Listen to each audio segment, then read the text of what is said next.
મારા વાલા પ્રિયો, ઈસુ ખ્રિસ્તના નામમાં હું તમને પ્રેમાળ શુભેચ્છા પાઠવું છું। પ્રભુ ઈસુ ખ્રિસ્ત આજે પણ તમારી સાથે વાત કરીને તમને આશીર્વાદ આપે છે। આજે તમે તે સારી વસ્તુઓ જોશો જે તેમણે તમારા માટે રાખી છે। પરમેશ્વર તમારા કાર્યની અંદર સફળતા આપશે। તેમણે તમારા માટે કંઈક નવું અને સારું રાખ્યું છે। બસ વિશ્વાસ કરો અને પરમેશ્વરની સ્તુતિ કરો। તમારા કાર્યોને એવી વિશ્વાસથી કરો કે પ્રભુ ઈસુ તમારી સાથે છે અને તમારા કાર્યની અંદર પરમેશ્વર ચમત્કાર કરશે। સારું, આજે પ્રભુ પાસે તમારા માટે શું વચન છે? શું આવી રીતે પૂછી રહ્યા છો? હઝકિયલની ભવિષ્યદ્વક્તાની પુસ્તક તેનો 36મો અધ્યાય અને તેની 27મી કલમ।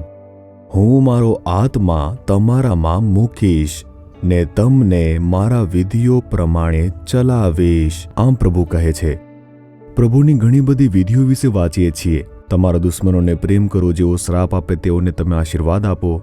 નમ્ર બનો અને પછી પ્રેમાળ બનો। જેઓ દુષ્ટતા કરે છે તેમનું તમે ભલું કરો।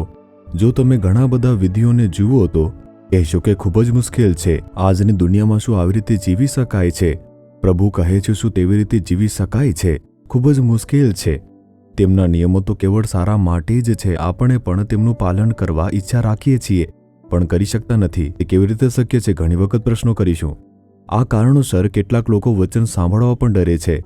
પણ પ્રભુ શું વચન આપે છે? મારા બાળકો, હું તમારામાં મારો આત્મા મૂકીશ અને તમને મારા વિધિઓ પ્રમાણે ચલાવીશ। કંઈ કરવાની જરૂર નથી। જો હું પવિત્ર આત્મા તમારામાં મૂકીશ, તે તમને મારા વિધિઓ પ્રમાણે ચાલવામાં તમને ખૂબ જ મદદ કરશે, બળવંત બનાવશે। ખૂબ જ સરળ। મારા છુટકારાના શરૂઆતના દિવસોમાં મેં ખૂબ જ સંઘર્ષ કર્યો। શું આપણા યુવાની દરમિયાન પવિત્ર જીવન જીવવું મુશ્કેલ નથી? આપણે આપણી આંખોમાં અને આપણા વિચારોમાં પવિત્ર રહેવું જોઈએ। આપણા જીવનમાં આપણે પવિત્ર રહેવું જોઈએ। પાપી દુનિયામાં તે ખૂબ જ મુશ્કેલ છે। મને આશ્ચર્ય થયું કે શું હું આવું જીવી શકું છું? મેં 2 વર્ષ સુધી મારા જીવનમાં સંઘર્ષ કર્યો। પછી મેં પ્રાર્થના કરી, પ્રભુ પવિત્ર કરો, પવિત્ર કરો, પવિત્ર કરો, તમારા વચન પ્રમાણે મદદ કરો।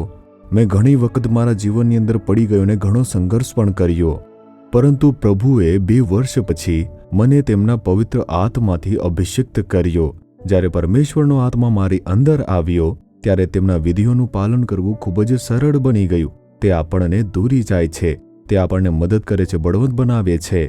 કેવળ પવિત્ર આત્માની મદદ દ્વારા જ સેવામાં બોલાવ્યા પછી પરમેશ્વરે આ 50 વર્ષ અદ્ભુત રીતે મને દોરી ગયા છે, માર્ગદર્શન આપ્યું છે અને બળવંત મને બનાવ્યું છે। પ્રભુ કહે છે, હું મારો આત્મા તમારામાં મૂકીશ અને તમને મારા વિધિઓમાં ચાલવા માટે પ્રેરિત કરીશ। તમે કેવી રીતે પવિત્ર જીવન જીવી શકો છો ચિંતા કરશો નહીં। મારા આત્માને પ્રાપ્ત કરો। હે પરમેશ્વર, તમારો આત્મા મને આપો। મારી અંદર તમારો પવિત્ર આત્મા મૂકી દો। તે મને તમારા વિધિઓનું પાલન કરવામાં મદદ કરશે। જેથી તમે ખુશ થશો તેમાં હું વિશ્વાસ કરું છું। તે તમને મદદ કરશે। શું વિશ્વાસ કરો છો? જો હા તો પ્રાર્થના કરીએ કે હે પિતા, તમારા આત્માને મારામાં મૂકી દો। હું તમારા વિધિઓના અનુસાર ચાલવા માંગુ છું। પ્રભુ, હું મારી પોતાની શક્તિથી કરી શકતો નથી। તમારા પવિત્ર આત્માને મારા અંદર મૂકો અને તમારા વિધિઓ અનુસાર ચાલવામાં મદદ કરો। હું તેમાં વિશ્વાસ કરું છું। આ રીતે પ્રાર્થના કરી રહેલા પુત્ર, આ પુત્રીના ઉપર તમારો પવિત્ર આત્મા ઉતરવા દો। તમારા અભિષેકની શક્તિ ઉતરવા દો। ઈશ્વરનો આત્મા તેમને બળવંત બનાવે, પ્રોત્સાહન આપીને દોરી જાય। ઈસુ ખ્રિસ્તના નામમાં પ્રાર્થના કરીએ છીએ। Amen, amen. Jesus redeems Gujarati YouTube ચેનલને સબસ્ક્રાઇબ કરો। દરેક નવા કાર્યક્રમની માહિતી મેળવવા માટે બેલ આઇકન પર ક્લિક કરો।